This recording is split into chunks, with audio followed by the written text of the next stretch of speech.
നമ്മുടെ ഫോട്ടോ ആയാലും സോങ് ആയാലും ഫോണിൽ മാത്രമല്ലേ കണ്ടിട്ടുള്ളൂ. അവിടെ വെച്ചിട്ടാണ് ഞങ്ങൾ വലിയ സ്ക്രീനിൽ കാണുന്നത്. അപ്പോഴാണ് ഒരു ടെൻഷൻ, ആ പടം റിലീസ് ആകുമ്പോഴല്ലേ ഒരു ടെൻഷൻ അപ്പോഴാണ് വരുന്നത്. ഞങ്ങളുടെ പടത്തിൽ എല്ലാം ഉണ്ട്. റൊമാൻസിൽ റൊമാൻസും ഉണ്ട്, ബ്രദർഹുഡ് റൊമാൻസ് എല്ലാം ഉണ്ട്. ചോദ്യം ഉത്തരവൊക്കെ പറയാനുള്ളൂ. എന്റെ അടുത്തായിരുന്നു ചോദ്യം.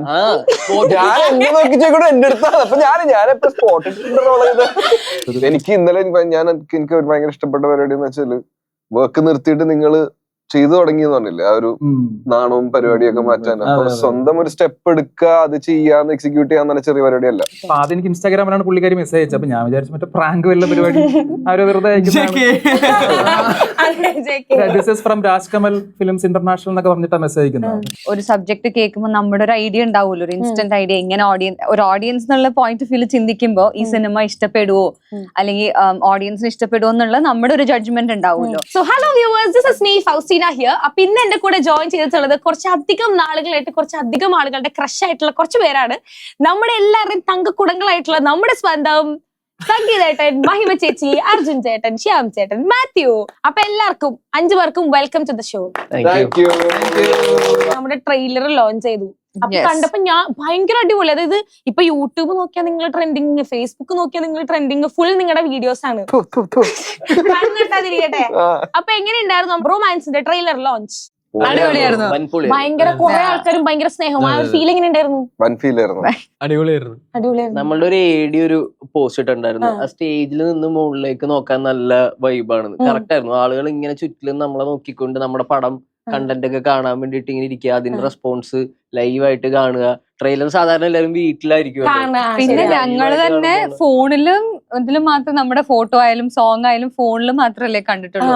ഇന്നലെ അവിടെ വെച്ചിട്ടാണ് ഞങ്ങൾ വലിയ സ്ക്രീനിൽ കാണുന്നത്. അപ്പോഴാണ് ഒരു ടെൻഷൻ, ആ പടം റിലീസ് ആകുമ്പോഴല്ലേ ഒരു ടെൻഷൻ അപ്പോഴാണ് വരുന്നത്. അതൊരു ലൈവായിട്ട് കാണുമ്പോൾ അത് രസമായിരുന്നു. സൗണ്ട് സിസ്റ്റത്തിൽ കാണാൻ നല്ല മൂടായിരുന്നു. പിന്നെ ഷൂട്ടിന് ശേഷം ഞങ്ങൾ എല്ലാവരും ഒരുമിച്ച് കാണുന്നത് ഇന്നലെയാ. അപ്പൊ എന്തായിരിക്കും ചേട്ടാ നമ്മുടെ ഈ ബ്രോമാൻസ് നമ്മൾ ഈ February 14th ഓപ്റ്റ് ചെയ്യാനുള്ള ഒരു കാരണമായിട്ട് നിങ്ങൾക്ക് തോന്നണേ? കാരണം ഞങ്ങളുടെ പടത്തിൽ എല്ലാം ഉണ്ട്. റൊമാൻസിൽ റൊമാൻസും ഉണ്ട്, ബ്രദർഹുഡ് റൊമാൻസ് എല്ലാം ഉണ്ട്. അപ്പം എനിക്ക് തോന്നുന്നു അച്ഛനുണ്ട്, അമ്മയുടെ ഇമോഷൻസ് ഉണ്ട്, ഫൈറ്റ് ഉണ്ട്, സോങ് ഉണ്ട്, എല്ലാം ഡാൻസ് ഉണ്ട്. ആ ഡാൻസിനെ കൊണ്ടുപോകും, കോമഡി ഉണ്ട്. അപ്പം തൃശ്ശൂരായല്ലോ.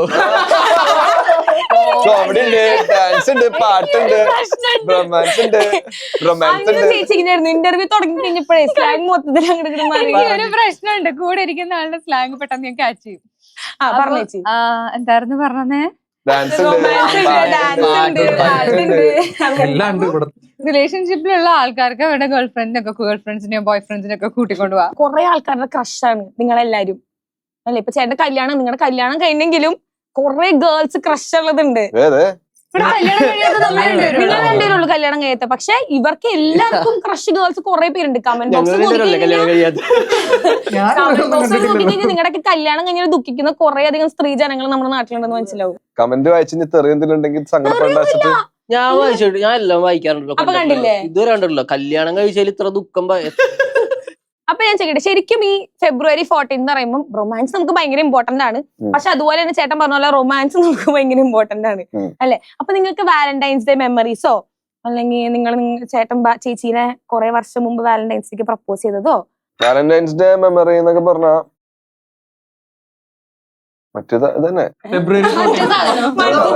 വാലന്റൈൻസ് ഡേ എന്ന് പറയുമ്പോ February 14 റൊമാൻസ് മെമ്മറി. പണ്ട് നമ്മള് 10ലൊക്കെ പഠിക്കണ സമയത്ത് അല്ലെങ്കിൽ പെങ്കൊച്ച് ഇങ്ങനെ നടന്നു വരുമ്പോ ഇങ്ങനെ നോക്കിയതോ ഇഷ്ടാന്ന് പറഞ്ഞു. ശരിക്കും പണ്ടൊക്കെ ഇടയ്ക്കൊരു മറ്റേ മെസ്സേജ് ഇതുവരെയായിരുന്നു വാട്സാപ്പ് ഫേസ്ബുക്കിലൊരു സാധനം വരുമായിരുന്നല്ലേ, മറ്റേ February 14 ഭഗത് സിംഗ്. February 14 കേട്ടോ, March 23 അങ്ങനെയൊക്കെ പറഞ്ഞിട്ട് ഓരോ സാധനങ്ങൾ പുൽവാമ ദിനമാണ് February 14. അറിയോ? അത് അനുശ്രീമാരുടെ ഡയലോഗാണോ? മാത്രല്ല February 14 എനിക്ക് പണ്ട് സ്കൂളിൽ നിന്ന് വെച്ച ഗിഫ്റ്റ് ഒക്കെ കിട്ടാറുണ്ട്. ഞങ്ങൾക്കൊരു പട്ടി തിരിഞ്ഞോക്കാറില്ല. സ്കൂളിന്നല്ല, ചേച്ചിക്ക് ലെറ്റർ ഒക്കെ കിട്ടിയ അതൊക്കെ എനിക്ക് മുന്നേ വാലന്റൈൻസ് ഡേ അല്ല, അത് അല്ലാണ്ട് പണ്ട് ചൈൽഡ് ആർട്ടിസ്റ്റ് ആയിട്ടല്ലേ പറഞ്ഞേ. അപ്പന്ന് വെച്ച് കഴിഞ്ഞാൽ ഇപ്പൊ എനിക്കാണെങ്കിലും മാത്യു എന്നുള്ള പേരേക്കും നമ്മുടെ തണ്ണീർമത്തൻ ദിനങ്ങളിലെ ഒരു ചെറിയ കൊച്ച് ആ ഒരു പൊടിമീശ ആ ഒരു ഇതാണ് ഓർമ്മയുള്ളത് കേട്ടാ. നമ്മുടെ ആ ഒരു ചേഞ്ച് ഓഡിയൻസ് ആക്സെപ്റ്റ് ചെയ്യാനായിട്ട് ചിലപ്പോ കുറച്ച് ബുദ്ധിമുട്ടുണ്ടാവും. കാരണം ഇപ്പൊ എന്തോരം മെച്ചോർഡ് ആയിട്ടുള്ള റോൾസ് ചെയ്താലും ആ ഒരു കൊച്ചുകുട്ടി എന്നുള്ള ലേബലിൽ നിൽക്കുന്ന എനിക്ക് കുറെ പ്രാവശ്യം കോട്ട് ചെയ്തിട്ടുണ്ട്. അപ്പൊ അങ്ങനെ ഓഡിയൻസ് ആ ഒരു ഗ്രോത്ത് ആക്സെപ്റ്റ് ചെയ്തില്ല. അതുകൊണ്ട് എന്തെങ്കിലും പ്രശ്നങ്ങളൊക്കെ തോന്നിയിട്ടുണ്ടാ? അല്ല, എനിക്ക് അങ്ങനെ ആക്സെപ്റ്റ് ചെയ്യാത്ത പോലെ തോന്നിയിട്ടില്ല. ഇല്ലല്ല, അതിപ്പോ ഓരോ ഇപ്പൊ എനിക്ക് തോന്നുന്നു 18+ ക്യാരക്ടർ ഒക്കെ കുറച്ച് അങ്ങനെ ഒരു കുട്ടി ക്യാരക്ടർ ഒന്നും അല്ല. ഭയങ്കര സീരിയസ് ആയിട്ടുള്ളൊരു ഭയങ്കര അത്രയും ഡെപ്ത് ഒക്കെ ഉള്ള ഒരു ക്യാരക്ടർ. ചോദ്യം ചോദിച്ചിട്ട് അങ്ങോട്ട് നോക്കണു. മതിലൊക്കെ നോക്കി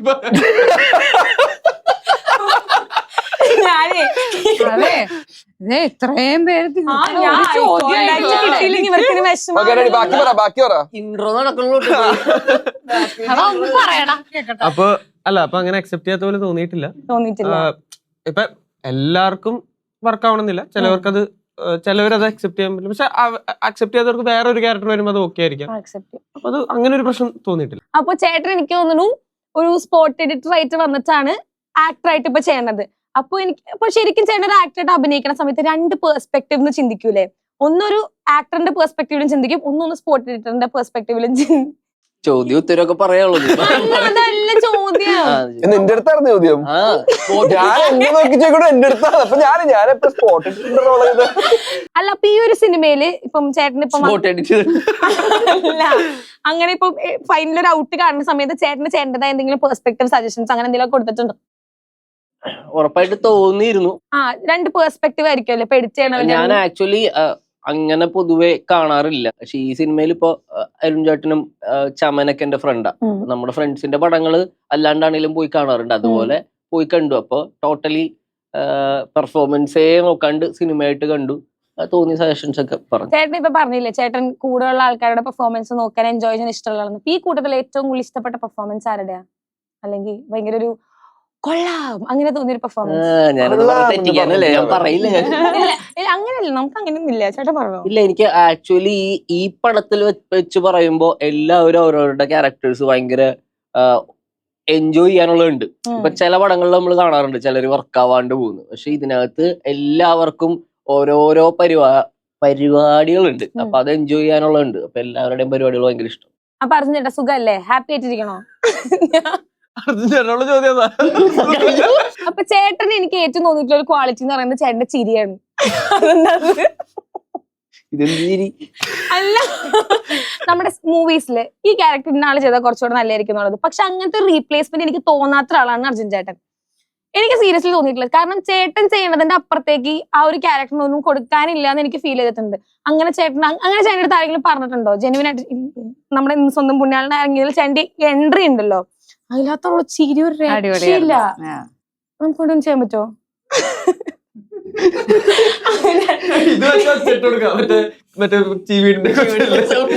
ആ ചിരി ഒരു ഫാൻ ഗേൾ എന്ന നിലയ്ക്ക് എന്റെ ഒരു മറ്റേതടിക്ക് പ്രേമത്തില സൗരൂല.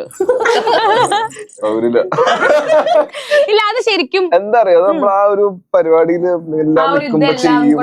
നിങ്ങൾ ഓക്വേർഡായിട്ട് ഒരു ചമ്മലൊക്കെ വരും. ഇപ്പൊ എല്ലാ മൂവീസിലും നമുക്ക് ചേട്ടന്റെ ഒരു സിഗ്നേച്ചർ സാധനം, ഒരു ഐഡന്റി, ചേട്ടൻ എന്നുള്ള സംഭവത്തിന് ഒരു സിഗ്നേച്ചർ ഇട്ട് വെക്കാറുണ്ട്. അപ്പൊ നമ്മുടെ ബ്രൊമാൻസിൽ ചേട്ടന്റെ ക്യാരക്ടർ എങ്ങനെയാ? ഇല്ല നമുക്ക് ഇങ്ങനത്തെ ഇങ്ങനെ ഒരു സിഗ്നേച്ചർ സംഭവം എക്സ്പെക്ട് ചെയ്യാൻ പറ്റുമോ? തുടക്കമൊക്കെ ഭയങ്കര ഒരു പാവം പേടി ഒക്കെയുള്ള കുറച്ച് ആങ്ഷ്യസ് ആയിട്ടുള്ള ഒരു പേടി പരിപാടി കൊണ്ടുപോകുന്ന ഒരു ക്യാരക്ടറാണ്. പിന്നീട് ചിരി അടിപൊളിയാവും. ആവും. ശരിയല്ല, അടിപൊളിയാവുണ്ടല്ലോ. എനിക്ക് കണക്ട് ചെയ്ത് ട്രെയിലർ ലോഞ്ചിന്റെ സമയത്ത് നിങ്ങളെല്ലാരും ഭയങ്കര കോൺഫിഡന്റ് ആണ് മൂവിനെ പറ്റിയിട്ട്. അപ്പോ അതായത് നിങ്ങൾക്ക് എല്ലാവർക്കും ഉറപ്പുണ്ട് ഇതിനകത്ത് എന്തൊക്കെയോ, അതായത് ഓഡിയൻസ് എക്സ്പെക്ട് ചെയ്യണം. ഞങ്ങൾ എക്സൈറ്റഡ് ആണ്. അതെ, ഞങ്ങൾക്ക് ഈ പടം ഞങ്ങൾ ആസ്വദിച്ചിട്ടുണ്ട്. ഞങ്ങൾ തിയേറ്ററിലെ മൊത്തം പരിപാടി എങ്ങനെ ഓഡിയൻസ് എടുക്കും എന്ന് അറിയാനുള്ള ഒരു എക്സൈറ്റ്മെന്റിലാണ്. ഓക്കെ, ശ്യാം ചേട്ടാ സുഖാണോ? എല്ലാവരോടും സുഖാണോ ചോദിക്കണമെന്ന് വെച്ച് കഴിഞ്ഞാൽ എനിക്ക് നിങ്ങൾ ചിരിച്ചിരിക്കണ ഭയങ്കര ഒരു പോസിറ്റീവ് സംഭവം ഫീൽ ചെയ്യുന്നുണ്ട്. അതുകൊണ്ടാട്ടാ. അപ്പൊ ചേട്ടൻ എനിക്ക് തോന്നുന്നു ചേട്ടന്റെ സ്റ്റോറി, എനിക്ക് ചേട്ടന്റെ ഒരു ഹിസ്റ്ററിയും പാസ്റ്റ് ഒക്കെ നോക്കിയ സമയത്ത്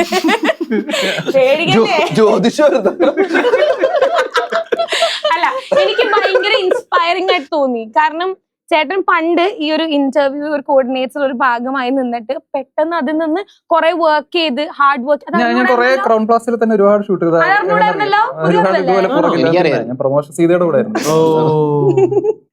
അപ്പൊ അങ്ങനെ ഒരു കോർഡിനേറ്റർ ലെവലിൽ നിന്ന് സ്വന്തം മൂവി പ്രൊമോട്ട് ചെയ്യാൻ വേണ്ടി ഒരു എസ്റ്റാബ്ലിഷ്ഡ് ആക്ടർ ആയിട്ട് ഇപ്പൊ ഇവിടെ വന്ന് എന്റെ മുമ്പിൽ ഇരിക്കുമ്പോൾ എനിക്ക് ശരിക്കും ഭയങ്കര പ്രൗഡാണ്.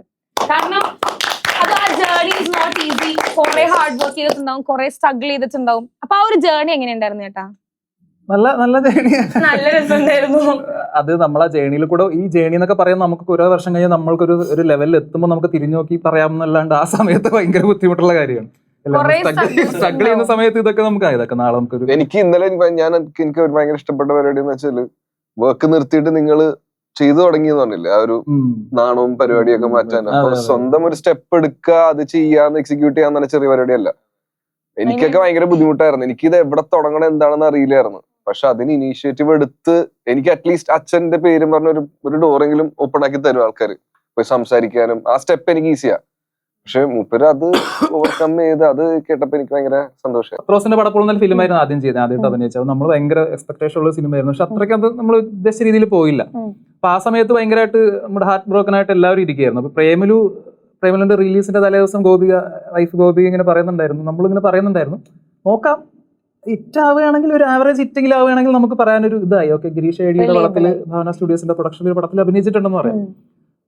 ആയില്ലെങ്കിൽ ഓക്കെ, നമുക്ക് അടുത്ത പരിപാടിയിൽ നോക്കാം എന്നുള്ളൊരു ലൈൻ തന്നെയാണ്. കാരണം ഞങ്ങൾ കല്യാണം കഴിച്ച സമയത്ത് പോലും എനിക്കൊരു സ്ഥിരമായിട്ട് അങ്ങനെ ഒരു സിനിമയിൽ ഒരു കരിയറോ യൂട്യൂബൊക്കെ വിട്ടു സിനിമയിൽ എന്നാൽ എത്തിയിട്ടില്ല എന്നുള്ളൊരു ലൈനിൽ നിൽക്കുകയായിരുന്നു. അപ്പൊ പുള്ളിക്കാരി എന്നെ വിശ്വസിച്ച് വന്നതാണ് കൂടെ. അപ്പം പുള്ളിക്കാരിയാണ് കല്യാണം പറഞ്ഞ സമയത്ത് നമുക്ക് നോക്കാം എങ്ങനെയെങ്കിലൊക്കെ മാനേജ് ചെയ്യാൻ, ഞാൻ എന്തെങ്കിലും ജോലിക്ക് പോകുന്നൊക്കെ പറഞ്ഞിട്ടാണ് ഞങ്ങൾ കല്യാണം കഴിച്ചത്. സപ്പോർട്ട് ചെയ്യാൻ ഒരാളെന്ന് പറയുന്നത് അതിലോട്. അപ്പൊ അതുകൊണ്ട് തന്നെ ആ സക്സസ് പ്രേമലുകൊണ്ട് ശരിക്കും നമുക്ക് ഭയങ്കര സന്തോഷവും ഈ പറഞ്ഞ പോലെ നമ്മൾ കോഴിക്കോട് തിയേറ്ററിൽ പോയിട്ട് പുറത്തിറങ്ങിയ കരച്ചിലൊക്കെ ആയിരുന്നു അവിടുത്തെ ക്രൗഡിന്റെ റെസ്പോൺസ് കണ്ടിട്ട്.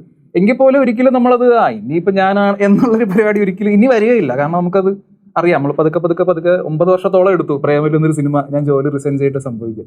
അതുകൊണ്ട് തന്നെ ശരിക്കും ചേട്ടൻ ഈ 9 വർഷം ചേട്ടൻ പറഞ്ഞോണ്ട് ശരിക്കും ഇങ്ങനെ കൺസിസ്റ്റന്റ് ആയിട്ട് നമുക്കൊരു റിസൾട്ട് നമ്മൾ എക്സ്പെക്ട് ചെയ്യുന്ന റിസൾട്ട് കിട്ടാണ്ട് ഒരു ഇതില്ലാത്തൊരു 9 വർഷം നിൽക്കാന്ന് പറയുന്നത് ദാറ്റ് ഇസ് നോട്ട് ഈസി. അപ്പൊ അതിലത്തുണ്ടായിരുന്ന ഒരു മോട്ടീവ് എന്തായിരുന്നു ശരിക്കും? ഇതിനോടുള്ള ഇഷ്ടം തന്നെയാണ്. നമ്മളെല്ലാവരും അത് തന്നെയാണ്. ഈ ഒരു സിനിമ അല്ലെങ്കിൽ ആർട്ട് എന്നുള്ളതിനോടുള്ള ഒരു ഇഷ്ടം കൊണ്ട് തന്നെയാണ് നിൽക്കുന്നത്. ഈ പറഞ്ഞ പോലെ പല സമയത്തും നമുക്ക് വേണ്ട, ഞാൻ ഈ ഡേറ്റ എൻട്രി ജോലിയൊക്കെ നോക്കിയിട്ടുണ്ട്, മറ്റേ ഓൺലൈൻ ഡേറ്റ എൻട്രി. കാരണം ഒരു പൈസ ഇല്ല കയ്യിൽ ഒരു സമയത്തൊക്കെ. പൊന്മുട്ട എന്ന് പറഞ്ഞൊരു യൂട്യൂബ് ചാനൽ വന്നു തുടങ്ങിയ വെച്ചാൽ കുറച്ചെങ്കിലും കയ്യിൽ പൈസ വന്നു തുടങ്ങി. ഞാൻ ജോലി കളഞ്ഞിട്ട് ഇടയ്ക്കുള്ള ഒരു ഗ്യാപ്പിൽ കയ്യിൽ 5 പൈസ ഉണ്ടാവില്ല. അപ്പൊ ആ സമയത്താണെങ്കിൽ നമുക്ക് ഇതിനോടുള്ള ഒരു ഇഷ്ടം കൊണ്ട് തന്നെയാണ് പിടിച്ചു നിൽക്കാന്ന് വിചാരിച്ച്. സാധാരണ നമ്മളിപ്പം ഒരു ലാംഗ്വേജിൽ, നമ്മുടെ ഒരു ഓൺ ലാംഗ്വേജിൽ നമ്മൾ എസ്റ്റാബ്ലിഷ്ഡ് ആയി കഴിഞ്ഞിട്ടാണ് നമ്മൾ വേറൊരു ലാംഗ്വേജിൽ നമ്മൾ ഇതാക്കുക. പക്ഷെ ചേട്ടൻ പ്രേമലു ഇറങ്ങുന്നതിന് മുമ്പ് നമ്മുടെ അമരൻ മൂവിയിൽ ചെയ്തിട്ടുണ്ടായിരുന്നില്ല? ചെയ്തു, പക്ഷെ റിലീസ് ആയിട്ടുണ്ടായിരുന്നില്ല. ബട്ട് അതിന് മുന്നേ യു ഗോട്ട് ആൻ ഓപ്പർച്യൂണിറ്റി അല്ലേ? അപ്പം ആ ഒരു മൊമെന്റ് എങ്ങനെ ഉണ്ടായിരുന്നു? അല്ലെങ്കിൽ നമ്മൾ എക്സ്പെക്ട് ചെയ്തായിരുന്നു അതിന് വേണ്ടി ട്രൈ ചെയ്തിട്ട് അങ്ങനെയായിരുന്നു? ഇല്ല, അത് ADJയുടെ തന്നെ കഴിഞ്ഞ പടത്തിൽ ഞാൻ അഭിനയിച്ചിട്ടുണ്ട്, 18+ എന്നുള്ള പടത്തിൽ. ആ പടം സോണി ലിവിൽ വന്നതിന് ശേഷം അതിനകത്തൊരു മലയാളി AD ഉണ്ടായിരുന്നു അമരനകത്ത്. അപ്പം അഖില എന്ന് പറയുന്നത്, അഖിലയാണ് എന്നെ സജസ്റ്റ് ചെയ്ത ഡയറക്ടർക്ക്. ഏകദേശം സിമിലർ ആയിട്ടുള്ള ഒരു ചേട്ടനത്തിന് ദേശക്കാരനായ ഒരു ചേട്ടന്റെ ക്യാരക്ടറായിരുന്നു. അപ്പൊ ആദ്യം എനിക്ക് ഇൻസ്റ്റാഗ്രാമിലാണ് പുള്ളിക്കാരി മെസ്സേജ് അയച്ചത്. അപ്പൊ ഞാൻ വിചാരിച്ചു മറ്റേ പ്രാങ്ക് വല്ല പരിപാടി അവര് വെറുതെ this is from Rajkamal films international എന്നൊക്കെ പറഞ്ഞിട്ടാണ് മെസ്സേജ് അയക്കുന്നത്. കമൽഹാസൻ സാറിന്റെ ഓഫീസിൽ നിന്നൊക്കെ ഇൻസ്റ്റാഗ്രാമിൽ എനിക്ക് ആരും മെസ്സേജ് അയക്കാമെന്ന് വിചാരിച്ചു. പിന്നെ വിളിച്ചപ്പോ മനസ്സിലായി. പിന്നെ അവരായിട്ടൊരു വീഡിയോ കോളൊക്കെ ഉണ്ടായിരുന്നു. ഓഡീഷൻ ആയിരുന്നില്ല, ബട്ട് അവർ കൺവിൻസ്ഡ് ആയിരുന്നു ഇങ്ങനെയാണ് ക്യാരക്ടർ എന്നൊക്കെ പറഞ്ഞു തന്നു. അപ്പൊ ആ സമയത്ത് ഏറ്റവും വലിയ അച്ചീവ്മെന്റ് അത് തന്നെയായിരുന്നു. കാരണം കമൽഹാസന്റെ ഒരു പടം പ്രൊഡ്യൂസ് ചെയ്യുന്ന പടം ശിവകാർത്തികേയൻ സാറ് പിന്നെ ഓഫ് കോഴ്സ് പ്രേമലു. ഈ ഒരു മൂവിയിൽ നമ്മുടെ റൊമാൻസിൽ ചേട്ടന്റെ ക്യാരക്ടർ സ്കെച്ച് എങ്ങനെയാ പോണത്? ഞാൻ ഷിൻഡോ ആണ്, ബിൻഡോയുടെ ചേട്ടനാണ്. ബിൻഡോയാണ് ഈ ബ്രദേഴ്സ് ഇതിനകത്ത് മെയിൻ. ട്രെയിലറിൽ കണ്ട പോലെ ഷിൻഡോ ഒരു പോയിന്റിൽ മിസ്സാവുകയാണ്. അപ്പോ അതിന് വേണ്ടിയിട്ട് ഒരു കൂട്ടം ഫ്രണ്ട്സ് ഇറങ്ങി പുറപ്പെടുകയും അതിലെന്തൊക്കെ അവര് തമ്മിൽ ഒരു റൊമാൻസ് സംഭവിക്കുന്നുണ്ട്. അങ്ങനത്തെ ഒരു പരിപാടിയാണ്. മഹിമ ചേച്ചി പെട്ടെന്ന് ഈ ഒരു സംഭവം കേട്ട് ചേച്ചിയുടെ അടുത്തൊരു ഓഫർ വന്ന സമയത്ത് തന്നെ ചാടിക്കേറി എസ് പറഞ്ഞായിരുന്നു. കാരണം ഈ ഓപ്പർച്യൂണിറ്റി വേറെ ആർക്കും പോകണ്ട, അല്ലെങ്കിൽ എനിക്ക് ചെയ്യണം എന്നുള്ള സംഭവം. അത്രയ്ക്ക് എക്സൈറ്റിംഗ് ആയിട്ട് ചേച്ചിക്ക് എന്താ ഈ ഒരു സ്ക്രിപ്റ്റിൽ തോന്നിയത്, അല്ലെങ്കിൽ ചേച്ചിക്ക് ചെയ്യാനുണ്ട് എന്നുള്ള സംഭവം തോന്നിയത് എന്തായിരുന്നു? ഇല്ല, എനിക്കിതിന്റെ ആകെ മൊത്തം ഭയങ്കര ഇഷ്ടപ്പെട്ടായിരുന്നു. എന്റെ ക്യാരക്ടർ എന്നുള്ളതല്ലാതെ നമുക്ക് ആദ്യം ഒരു സബ്ജക്ട് കേൾക്കുമ്പോൾ നമ്മുടെ ഒരു ഐഡിയ ഉണ്ടാവുമല്ലോ, ഒരു ഇൻസ്റ്റന്റ് ഐഡിയ. എങ്ങനെ ഓഡിയൻസ് എന്നുള്ള പോയിന്റ് ഓഫ് വ്യൂ ചിന്തിക്കുമ്പോൾ ഈ സിനിമ ഇഷ്ടപ്പെടുവോ അല്ലെങ്കിൽ ഓഡിയൻസിന് ഇഷ്ടപ്പെടുവോ എന്നുള്ള നമ്മുടെ ഒരു ജഡ്ജ്മെന്റ് ഉണ്ടാവുമല്ലോ. അപ്പൊ എനിക്കിത് കഥ ADG ആദ്യം പറഞ്ഞു കേട്ടപ്പോ തന്നെ ഓഡിയൻസ് എന്നുള്ള രീതിയിൽ എനിക്കിത് വർക്കായി. ഞാൻ ഇതിന്റെ ട്രെയിലറോ അല്ലെങ്കിൽ ഇതിന്റെ എന്തെങ്കിലും ഒരു സംഭവം പുറത്തു വരുമ്പോ എനിക്കിത് തിയേറ്ററിൽ പോയി കാണണം എന്നുള്ള ഒരു ആഗ്രഹം എനിക്ക് തോന്നും എന്ന് എനിക്ക് മനസ്സിലായി. അപ്പൊ അങ്ങനെയുള്ള സിനിമയുടെ ഭാഗമാവാൻ ഒരു കോൺഫിഡൻസ് ഉണ്ടാവൂല്ലോ. അപ്പൊ പിന്നെ എനിക്ക് പിന്നെ മാത്രമല്ല, ഞാൻ കാസ്റ്റിന്റെ കാര്യമാണെങ്കിലും ടെക്നീഷ്യൻസിന്റെ കാര്യമാണെങ്കിലും എല്ലാം പറഞ്ഞു കേട്ടപ്പോ ആകെ മൊത്തം ഒരു പാക്കേജ് ആയിട്ട് തോന്നി എനിക്ക് സിനിമ. അപ്പൊ അങ്ങനെയാണ് ഞാൻ ഇമ്മീഡിയറ്റ്ലി യെസ് പറയുന്നത്. മഹിമ ചേച്ചിയും പറഞ്ഞു, അതുപോലെ അർജുൻ ചേട്ടനോ ഞാൻ എവിടെയോ പറയണ കേട്ടായിരുന്നു. അതായത് നിങ്ങൾ ഒന്ന് ജെല്ലായി വരാനായിട്ട് ഒരു 4-5 days എടുത്തു. പക്ഷെ നിങ്ങൾ ഇപ്പൊ കാണുമ്പോൾ എനിക്ക് തോന്നുന്നു എല്ലാരും ഒരേ വൈബാണ്, എല്ലാരും ഒരേ എനർജിയാണ്. അപ്പൊ എന്താ അത്ര ടൈം എടുത്തേ? അല്ല, നമ്മള് പുതിയതായിട്ട് ഇങ്ങനെ ആയി പോയി. അത് ശരിയാട്ടാ. അല്ല, നമുക്ക് പെട്ടെന്ന് ഒരാളെ അതല്ല, ഞാൻ ചേട്ടൻ പറഞ്ഞ പെർസ്പെക്റ്റീവില് സോറിട്ടാ, എന്റെ തെറ്റാണ്. അല്ല, ഞാനങ്ങനെ ചിന്തിക്കാൻ പാടില്ല. ആ പെർസ്പെക്റ്റീവ് ഞാൻ ചിന്തിച്ചിട്ടുണ്ടായിരുന്നില്ല. അതാ പറഞ്ഞ സോറി. എന്താണ് പെർസ്പെക്റ്റീവ്? അല്ല, ചേട്ടൻ പറഞ്ഞു ടൈം എടുത്ത് ജെല്ലായതുകൊണ്ടാണ് ഇപ്പൊ ഇങ്ങനെ ആയെന്നുള്ള സംഭവം.